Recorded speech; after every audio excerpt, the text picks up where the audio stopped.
High court ತೀರ್ಪು ಹಿನ್ನೆಲೆ ಸಿದ್ದು ಮುಂದಿನ ನಡೆ ಏನು ಅಂತಕ್ಕಂಥದ್ದು ಈಗ ಪ್ರಶ್ನೆ. ಸುಪ್ರೀಂ ಕೋರ್ಟ್ ಬಾಗಿಲು ತಟ್ಟಲು ಸಿಎಂ ಸಿದ್ಧತೆ. ಹಿರಿಯ ವಕೀಲರ ಜೊತೆ ಸಿಎಂ ಸಿದ್ದರಾಮಯ್ಯ ಸುದೀರ್ಘ ಚರ್ಚೆ. ಮುಂದಿನ ಕಾನೂನಾತ್ಮಕ ಹೋರಾಟಕ್ಕೆ ಸಜ್ಜಾಗುತ್ತಿರುವ ಸಿಎಂ. ರಾಜ್ಯಾದ್ಯಂತ ಹೋರಾಟ ನಡೆಸಲು ಕೂಡ ಮುಖ್ಯಮಂತ್ರಿ ಮಾಸ್ಟರ್ ಪ್ಲಾನ್. ಸರ್ಕಾರ ಅಸ್ಥಿರಗೊಳಿಸಲು ಷಡ್ಯಂತ್ರ ಎಂದು ಪ್ರಚಾರ ಮಾಡಲು ಮುಂದಾಗ್ತಾರ ಸಿಎಂ ಅಂತಕ್ಕಂಥದ್ದು ಈಗ ಪ್ರಶ್ನೆ.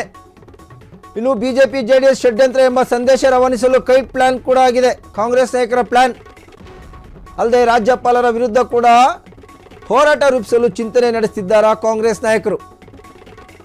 ಜೊತೆಗೆ ನಾನು ಯಾವುದೇ ತಪ್ಪು ಮಾಡಿಲ್ಲ ಅಂತ ಸಂದೇಶವನ್ನು ಕೂಡ ಕೊಡಲಿಕ್ಕೆ ಈಗ ಸಿದ್ದರಾಮಯ್ಯ ಮುಂದಾಗಿರ್ತಕ್ಕಂಥದ್ದು. ಇನ್ನು ಹೈಕೋರ್ಟ್ ತೀರ್ಪಿನಲ್ಲೇ ಸಿದ್ದು ಮುಂದಿನ ನಡೆ ಏನು ಅಂತಕ್ಕಂಥದ್ದು ಈಗ ದೊಡ್ಡ ಪ್ರಶ್ನೆ. ಸುಪ್ರೀಂ ಕೋರ್ಟ್ ಬಾಗಿಲು ತಟ್ಟಲು ಸಿಎಂ ಸಿದ್ದು ಸಿದ್ಧತೆ. ಹಿರಿಯ ವಕೀಲರ ಜೊತೆ ಸಿಎಂ ಸಿದ್ದರಾಮಯ್ಯ ಸುದೀರ್ಘ ಚರ್ಚೆ. ಮುಂದಿನ ಕಾನೂನಾತ್ಮಕ ಹೋರಾಟಕ್ಕೆ ಸಜ್ಜಾಗುತ್ತಿರುವ ಸಿಎಂ ಸಿದ್ದರಾಮಯ್ಯ. ಇನ್ನು ಹೈಕೋರ್ಟ್ ಕೊಟ್ಟಂತಹ ಒಂದು ತೀರ್ಪೇನಿದೆ, ಈ ಸಂಬಂಧ ಈಗ ಮುಂದಿನ ನಡೆ ಏನು, ಸಿದ್ದರಾಮಯ್ಯನವರ ಮುಂದೆ ಯಾವ ರೀತಿ ನಡೆ ಇರ್ತದೆ ಅಂತಕ್ಕಂಥದ್ದು ಈಗ ಪ್ರಶ್ನೆ. ಇದಕ್ಕೆ ಸಂಬಂಧಪಟ್ಟಂತೆ ಸಿಎಂ ಸಿದ್ದರಾಮಯ್ಯ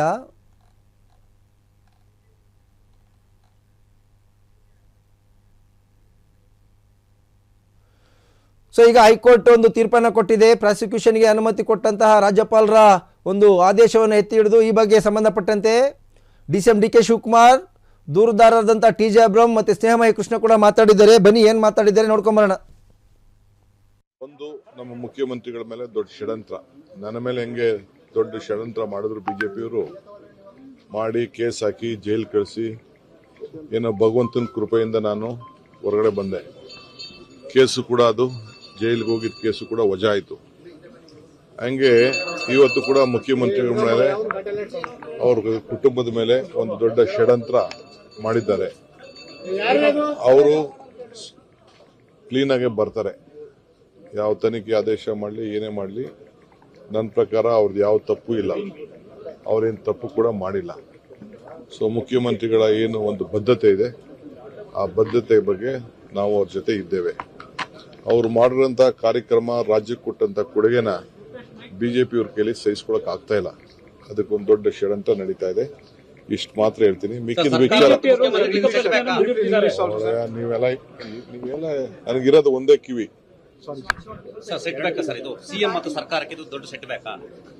ನಾನು ಫಸ್ಟ್ ನೋಡಿ ಹೇಳ್ತೀನಿ ಸೆಟ್ ಬ್ಯಾಕ್ ಏನ್ ಸೆಟ್ ಬ್ಯಾಕ್ ಇದೆ, ತನಿಖೆ ಏನ್ ನಡೀತದೋ ನಡಿಬೇಕು ಅಂತ ಆದೇಶ ಕೊಟ್ಟಿದ್ದಾರೆ ಅಂತ ನೀವು ಹೇಳ್ತಾ ಇದ್ದೀರಿ. ಅದೇನು ವಿಚಾರ ನೋಡ್ತೀನಿ.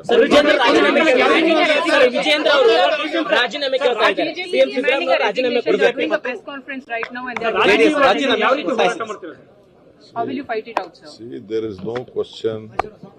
My chief minister has not done anything wrong. He is not involved with any scam.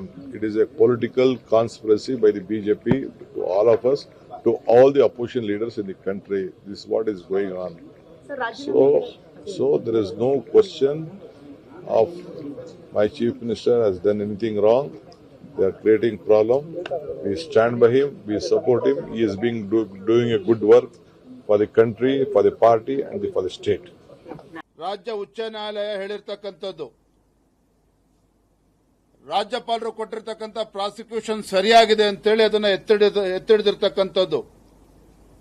ಬಹಳ ಪ್ರಮುಖವಾಗಿ ನ್ಯಾಯಾಧೀಶರು ಉಲ್ಲೇಖ ಮಾಡಿರ್ತಕ್ಕಂಥ ಅಂಶ ಅಂತ ಹೇಳಿದ್ರೆ, ಕಾನೂನು ಎದುರು ಎಲ್ಲರೂ ಕೂಡ ಒಂದೇ ಅನ್ನುವ ಅಂಶವನ್ನು ಕೂಡ ರಾಜ್ಯ ಉಚ್ಚ ನ್ಯಾಯಾಲಯ ಹೇಳಿರ್ತಕ್ಕಂಥದ್ದು. ಹಾಗಾಗಿ ನಾನು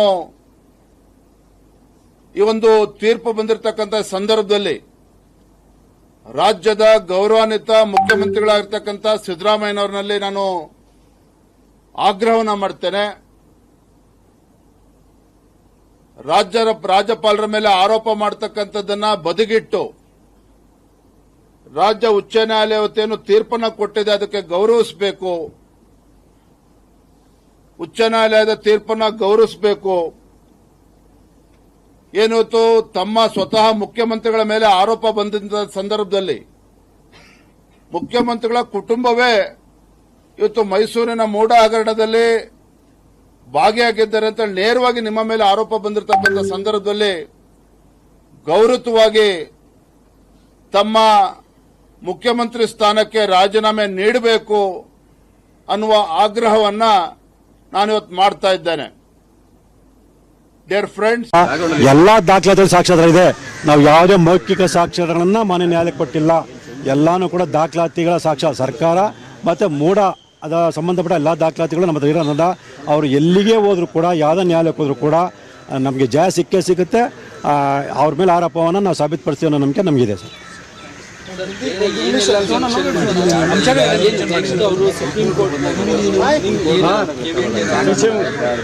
ಸರ್ ನಾವು ಆಲ್ರೆಡಿ ಮಾನ್ಯ ಸರ್ವೋಚ್ಚ ನ್ಯಾಯಾಲಯ ಕೇವಿಟ್ ಹಾಕಿದ್ದೀವಿ.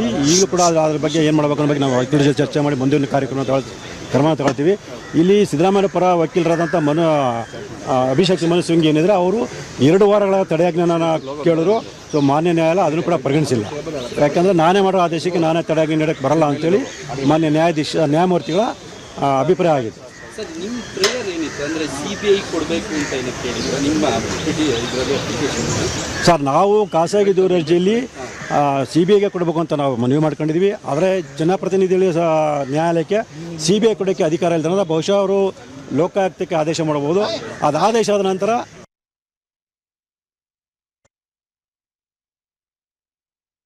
ಮೌಖಿಕ ಸಾಕ್ಷ್ಯಾಧಾರಗಳನ್ನ ಮಾನ್ಯ ನ್ಯಾಯಾಲಯಕ್ಕೆ ಕೊಟ್ಟಿಲ್ಲ. ಎಲ್ಲಾನು ಕೂಡ ದಾಖಲಾತಿಗಳ ಸಾಕ್ಷ್ಯ ಸರ್ಕಾರ ಮತ್ತೆ ಮೂಡ ಅದ ಸಂಬಂಧಪಟ್ಟ ಎಲ್ಲ ದಾಖಲಾತಿಗಳು ನಮ್ಮ ಹತ್ರ ಇರೋದ್ರಿಂದ ಅವರು ಎಲ್ಲಿಗೆ ಹೋದ್ರು ಕೂಡ ಯಾವುದೇ ನ್ಯಾಯಾಲಯಕ್ಕೆ ಹೋದ್ರು ಕೂಡ ನಮಗೆ ಜಯ ಸಿಕ್ಕೇ ಸಿಗುತ್ತೆ. ಅವ್ರ ಮೇಲೆ ಆರೋಪವನ್ನು ನಾವು ಸಾಬೀತುಪಡಿಸ್ತೀವಿ ಅನ್ನೋ ನಂಬಿಕೆ ನಮಗಿದೆ ಸರ್.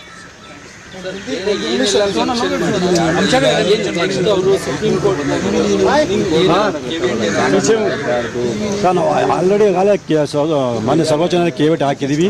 ಈಗಲೂ ಕೂಡ ಅದ್ರ ಬಗ್ಗೆ ಏನು ಮಾಡಬೇಕು ಅನ್ನೋ ಬಗ್ಗೆ ನಾವು ವಕೀಲರ ಜೊತೆ ಚರ್ಚೆ ಮಾಡಿ ಮುಂದಿನ ಕ್ರಮ ತಗೊಳ್ತೀವಿ. ಇಲ್ಲಿ ಸಿದ್ದರಾಮಯ್ಯ ಪರ ವಕೀಲರಾದಂಥ ಅಭಿಷೇಕ್ ಮನು ಸಿಂಗ್ ಏನಿದ್ರೆ ಅವರು 2 ವಾರಗಳ ತಡೆಯಾಜ್ಞೆನ ಕೇಳಿದ್ರು. ಸೊ ಮಾನ್ಯ ನ್ಯಾಯಾಲಯ ಅದನ್ನು ಕೂಡ ಪರಿಗಣಿಸಿಲ್ಲ. ಯಾಕಂದರೆ ನಾನೇ ಮಾಡೋ ಆದೇಶಕ್ಕೆ ನಾನೇ ತಡೆಯಾಜ್ಞೆ ನೀಡೋಕ್ಕೆ ಬರಲ್ಲ ಅಂತೇಳಿ ಮಾನ್ಯ ನ್ಯಾಯಮೂರ್ತಿಗಳ ಅಭಿಪ್ರಾಯ ಆಗಿದೆ. ಸರ್, ನಿಮ್ಮ ಪ್ರೇಯರ್ ಏನಿತ್ತು ಅಂದರೆ CBI ಕೊಡಬೇಕು ಅಂತ ಏನಕ್ಕೆ ಕೇಳಿದ್ರು ನಿಮ್ಮ ಅಪ್ಲಿಕೇಶನ್? ಸರ್, ನಾವು ಖಾಸಗಿ ದೂರು ಅರ್ಜಿಯಲ್ಲಿ CBIಗೆ ಕೊಡಬೇಕು ಅಂತ ನಾವು ಮನವಿ ಮಾಡ್ಕೊಂಡಿದ್ವಿ. ಆದರೆ ಜನಪ್ರತಿನಿಧಿಗಳು ನ್ಯಾಯಾಲಯಕ್ಕೆ CBI ಕೊಡೋಕ್ಕೆ ಅಧಿಕಾರ ಇಲ್ಲದ ಬಹುಶಃ ಅವರು ಲೋಕಾಯುಕ್ತಕ್ಕೆ ಆದೇಶ ಮಾಡಬಹುದು. ಅದು ಆದೇಶ ಆದ ನಂತರ big boost. And in accordance with law,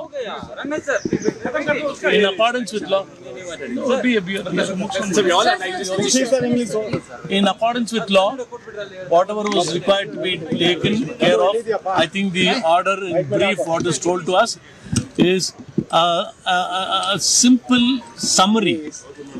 And the summary to be expanded, we know what will be there. And I'm sure the judge has travelled quite far into various judgments throughout this country to come to this conclusion. It's a fantastic order, and we were prepared for it. Sir, Justice clearly said that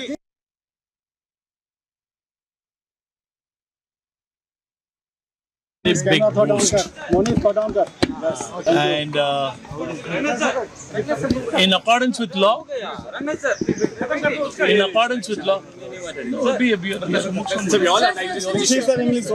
in accordance with law, whatever was required to be taken care of, I think the order in brief what is told to us is a simple summary.